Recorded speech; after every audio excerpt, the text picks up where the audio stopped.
बंगाल की खाड़ी के ऊपर एक सतह परिसंचरण से जुड़े कम दबाव के प्रभाव के कारण ग्रेटर हैदराबाद में लगातार बारिश हो रही है। TSDPS के अधिकारियों ने बताया कि कापरा में कल रात 9 बजे तक सबसे अधिक 1.6 सेंटीमीटर बारिश हुई। पूरे ग्रेटर हैदराबाद में बारिश हो रही है। 4 दिन से लगातार बारिश हो रही है। रात में दफ्तरों से आते समय कई इलाकों में बारिश के कारण जाम लग गया। हैदराबाद मौसम विज्ञान केंद्र के अधिकारियों ने खुलासा किया है कि अगले 2 दिनों तक ग्रेटर हैदराबाद में मध्यम से भारी बारिश की संभावना है। GHMC मुख्य रूप से भारी बारिश वाले बाढ़ प्रभावित क्षेत्रों पर ध्यान केंद्रित हुए हैं। 168 मानसून आपातकालीन टीमों का गठन किया गया है। मलबे को हटाने के लिए 128 स्टैटिक टीमें काम कर रही है और 128 मिनी मोबाइल टीमें सड़कों पर खड़े पानी को तुरंत साफ करने का काम कर रही है। GHMC प्रधान कार्यालय में 3 पालियों में 24 घंटों के लिए हेल्पलाइन नंबर 040-211-11111 स्थापित किया गया है। मेयर गदवाल विजयलक्ष्मी ने कहा कि अगर लोगों को परेशानी होती है तो वे हेल्पलाइन पर संपर्क करेंगे और अधिकारी तत्काल सहायता करेंगे। उन्होंने कहा कि कंट्रोल रूम से सोमवार तक 312 शिकायतें मिली, जिनमें से 297 का समाधान कर दिया गया है और शेष 15 शिकायतों पर कार्रवाई की जा रही है।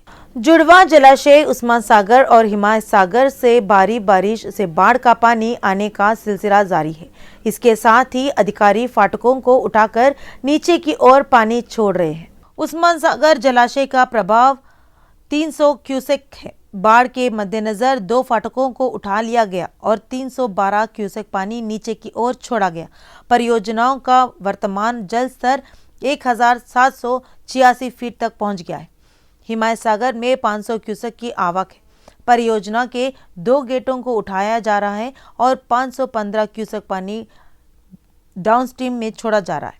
वर्तमान जल स्तर 1760.55 फीट तक पहुंच गया है। भारी बाढ़ के मद्देनजर निचले इलाकों के लोगों को सुरक्षित स्थानों पर पहुंचाया जा रहा है। बीजेपी के राष्ट्रीय उपाध्यक्ष DK अरुणा ने CM KCR के नौटंकी पर गुस्सा जाहिर किया। उन्होंने कहा कि मुख्यमंत्री GDP के बारे में बात कर रहे हैं, जबकि वे कर्मचारियों को समय पर वेतन नहीं दे पा रहे हैं। उन्होंने कहा कि KCR का पतन तब शुरू हुआ था जब उन्होंने जोगलांबा की मां पर अपमानजनक टिप्पणी की थी। మాట్లాడేటువంటి పరిస్థితి ఈరోజు కేసీఆర్ తీసుకొచ్చిండు. ఈయనలాంటి సన్యాసులకి ఎవరు తిట్టినా ఏం తిట్టినా అనిపించుకుంటారో పర్వాలేదు, కానీ ఈరోజు సోషల్ మీడియాలో కానీ బయట చూస్తే ఎవరైనా మేము ఏమైనా ఎవరైనా అనగలిగేటటువంటి స్థితి తెలంగాణ రాష్ట్రంలో వచ్చింది. వాళ్ళ దురదృష్టం. ఒక రాష్ట్ర ముఖ్యమంత్రిగా ఉండి ఇతర రాష్ట్రాల నుంచి వచ్చిన ముఖ్యమంత్రులని నోటికొచ్చినట్లు మాట్లాడతాడు, కేంద్రం నుంచి వచ్చినటువంటి మంత్రులను నోటికొచ్చినట్లు మాట్లాడతాడు, దేశ ప్రధానిని నోటికొచ్చినట్లు మాట్లాడతాడు. మనం ఆయన నుంచి ఎక్స్పెక్ట్ చేయాల్సింది కూడా అంతకంటే ఎక్కువ లేదనుకుంటున్నాను నేను. ఈరోజు కర్మగారి తెలంగాణకు ముఖ్యమంత్రి అయ్యాడు. తెలంగాణ ప్రజల కర్మగారి ఇటువంటి ఒక కుసంస్కారిని మనం ముఖ్యమంత్రిగా చేసుకున్నాం. मंत्री श्रीनिवास गौड़ ने कहा कि तेलंगाना के गद्दारों को CM KCR के बारे में बात करने का कोई अधिकार नहीं है। श्रीनिवास गौड़ ने आलोचना की कि प्रधानमंत्री तेलंगाना का गला घोटने की कोशिश कर रहे हैं। भाजपा मुसीबतों का इंजन है। అయినా బీజేపీ నాయకులకు, ముఖ్యంగా కేంద్రం వాళ్ళకు తెలంగాణ మీద మాట్లాడే అర్హతనే లేదు. ముఖ్యంగా ప్రధానమంత్రి గారికి తెలంగాణ గురించి ఏం ప్రేమ ఉన్నట్ల మొన్న పార్లమెంట్లో తల్లిని చంపి బిడ్డను వేరు చేసిందని చెప్పి మాట్లాడాడు. మరి మీ దృష్టిలో, ఒక ప్రధానమంత్రి దృష్టిలో ఒక తెలంగాణ రాష్ట్రం అనేది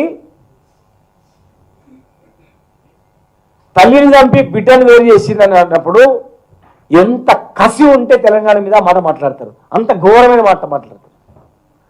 వేల మంది చనిపోయిన చావులు కానీ, ఆత్మ బలిదానాలు కానీ అవన్నీ లెక్క లేకుండా। सांसद उत्तम कुमार रेड्डी ने कहा कि वह संसद के मानसून सत्र में आदिवासियों के लिए आरक्षण बढ़ाने का मुद्दा उठाएंगे। उन्होंने बंजर भूमि के मामले में अमानवीय रवैये अपनाने के लिए टीआरएस सरकार की आलोचना की। उत्तम ने हैदराबाद के विश्वेश्वराय भवन में आयोजित अखिल भारतीय बंजारा सम्मेलन में भाग लिया और 15 राज्यों के बंजारों समुदायों को नेताओं से मुलाकात की। आपके लिए कॉन्स्टिट्यूशन क्लब बुकर होगा, ठीक है, और पूरी देश से आके आप लोग बहुत ज्यादा खर्चा करके हजारों प्रॉमिस किया था कि 4 ट्राइबल्स को भी 3 एकड़ एग्रीकल्चर लैंड देंगे, नहीं दिए हैं, और डबल बेडरूम घर देंगे, बहुत से ऑलमोस्ट किसी को भी नहीं दिए हैं। इस इश्यूज को भी टेकअप करना है। मैं पहले जो बोला था, जैसे आप दिल्ली में करिए, इसी इश्यू को इतना ही अटेंडेंस से देश की मीडिया फोकस करेगी, और आप उमेश यादव साहब की मदद से वहां के बड़े बड़े मंत्रियों से मिल सकते हैं। कुछ आपका इश्यू कुछ न कुछ एक तो डिमांड तो आ ही जाएगी, और नेशनल मीडिया में अपन ये करेंगे। इसके लिए आप आए बिल्कुल साहब, हमारा लक्ष्य है छोटा सा लक्ष्य है। ये हमारी बहन है, वो ये एनपीपी है, जनरल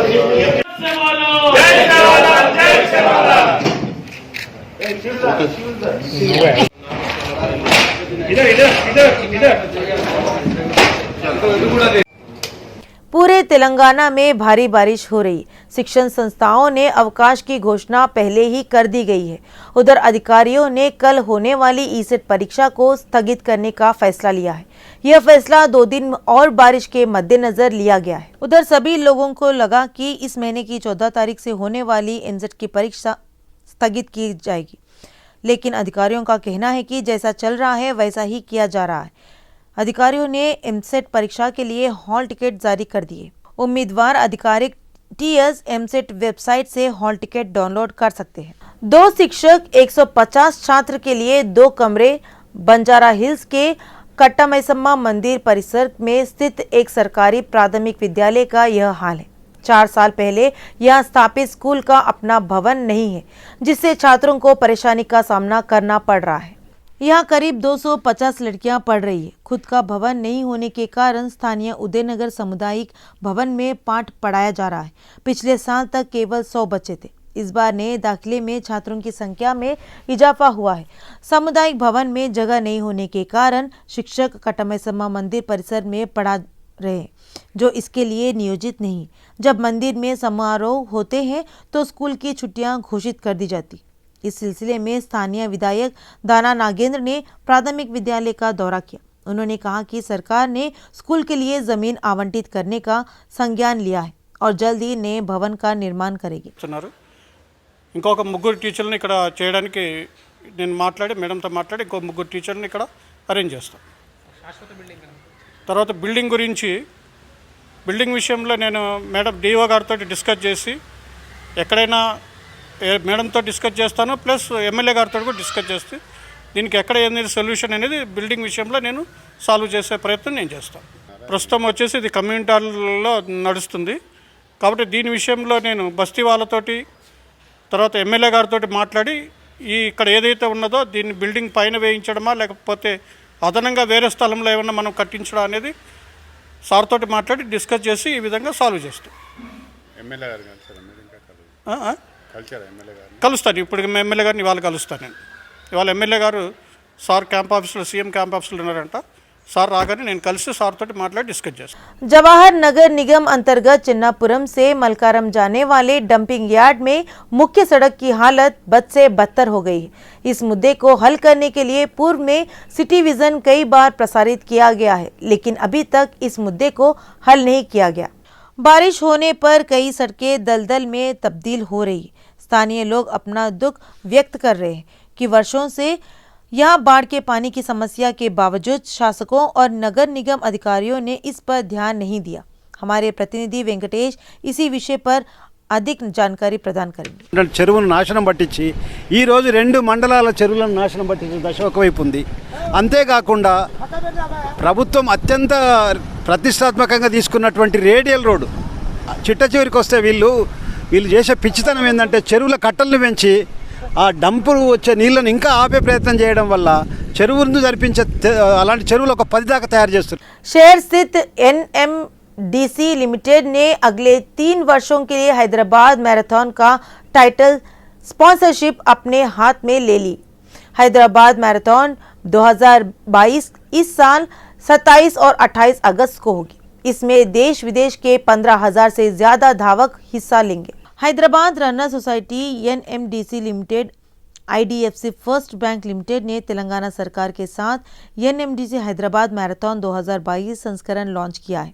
इसमें शहर के 3,500 से अधिक स्वयंसेवक भाग लेंगे। इस मौके पर हैदराबाद मैराथन रेस के निर्देशक प्रशांत मोरपारिया ने मैराथन लोगो और टी शर्ट का अनावरण किया। उन्होंने कहा कि विश्व मुक्केबाजी चैंपियन निखत जरीन इस आयोजन में हिस्सा लेंगे। Give me immense pleasure to welcome all of you at this launch press conference of the NMDC Hyderabad Marathon powered by IDFC First Limited. It just feels like yesterday when a batch of 10-11 runners were running in the KBR Park, giving outlet to their passion for running when they decided to form the Hyderabad Runners Society. And now it's 16 years that the Hyderabad Runners Society was formed to promote active lifestyles and to promote running as a part of fitness activity. Hyderabad Runners has shown its commitment to running through its training programs and also through the events that it organizes. One of the main events, the Hyderabad Marathon, which is our flagship event and something that we've been organizing for the last 10 to 11 years, is one step towards achieving our goal of an active lifestyle and making running a preferred sport. The city, the civic authorities, our sponsors, partners, volunteers, and of course my friends in the media, everyone has supported us to come up to this level, and now I think it's time for us to step up our efforts and go to the next level. To help us do this and joining us in our endeavor is NMDC Limited, an eco-friendly mining major based out of our very own city of Hyderabad. Anantapuram जिला के उर्वकोंडा में दिन दहाड़े एक चोर मंदिर में प्रवेश कर दिया, देवी के गहने चुरा लिए, लेकिन वह सीसी कैमरा में कैद हो गया। घटना पहाड़ी कस्बे के प्रसिद्ध उर्गद्री चेश्वरी देवी मंदिर में हुई। यह सोचकर कि दोपहर में लोग नहीं थे, वह सीधे मंदिर में प्रवेश कर गया। फिर उसने करीब 12.5 किलो चांदी के जेवर चुरा लिए। उर्वकोंडा पुलिस ने मामला दर्ज कर लिया है और सीसीटीवी फुटेज के आधार पर चोर की पहचान करने का काम कर रही है। बॉलीवुड एक्ट्रेस अदिति राव हैदरी ने भाग्यनगरम में धूम मचा दी। उसने बंजारा हिल्स श्यामल और भूमिका बुटीक में नए दुल्हन सांस्कृतिक संग्रह लॉन्च किया है। आयोजकों श्यामला और भूमिका ने कहा कि उन्होंने हैदराबाद में सबसे पहले नए दुल्हन सांस्कृतिक संग्रह लॉन्च किया है। जल्द ही ये कलेक्शन दिल्ली, अहमदाबाद, मुंबई और यूएसए में लॉन्च किए जाएंगे।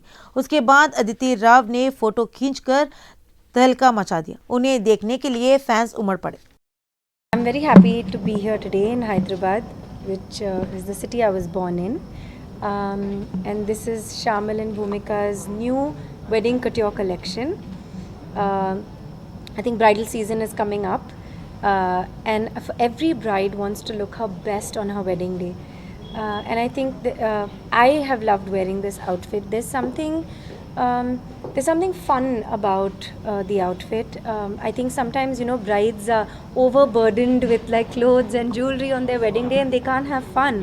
So I've enjoyed wearing this because there's something very traditional about it, but at the same time it's playful. There's a lot of beautiful colors, and I think what really stands out to me in their collection is that it's feminine, it's rooted in tradition, but at the same time the motifs are modern.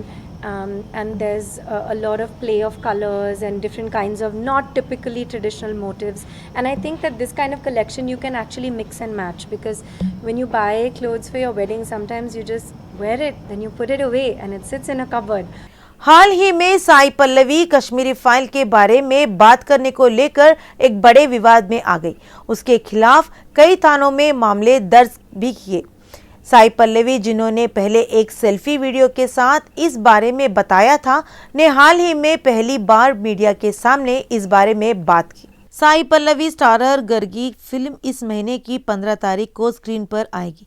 इसी पृष्ठभूमि में आयोजित press meet में Kashmir file विवाद के बारे में पूछे जाने पर साई पल्लवी ने इस बारे में बात की। उन्होंने कहा कि विराट पर्वम फिल्म के दौरान उनका पूरा वीडियो देखे बिना उन्होंने क्लिप को संपादित किया और शब्दों को तोड़ मरोड़ कर विवाद खड़ा कर दिया। మీ అందరూ ఐఎమ్ షూర్ మీరు ఆ ఒరిజినల్ వీడియో చూసుంటారు. ఐఎమ్ షూర్ మీరు ఆ క్లారిఫికేషన్ వీడియో కూడా చూసుంటారు. మీకు తెలుసు నన్ను ఒక 5 years నుంచి తెలుసు కదా. నేను అది చెప్పింది ఏం ఎజెండా పెట్టుకుని ఏం అది ఆలోచనతో చెప్పలేదు. నిజంగా మంచి హార్ట్తోనే నేను చెప్పినా మీరందరికీ తెలుసు కదా.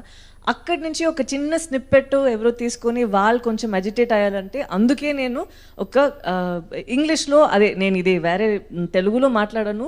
ఎవరైనా హర్ట్ అయి ఉంటే వాళ్ళకి ఇది ఇంగ్లీష్లో వినండి, నేను ఇదే చెప్పాలనుకున్నాను. దట్ నాకు అంతే అండ్ దాంతో అయిపోయింది.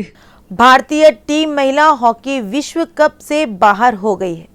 क्वार्टर फाइनल में पहुंचने के लिए जरूरी मैच में हारने का सामना करना पड़ा। महत्वपूर्ण मैच में भारत स्पेन से 0-1 से हार गया। भारतीय महिला टीम टोक्यो ओलंपिक में शानदार प्रदर्शन के साथ चौथे स्थान पर रही।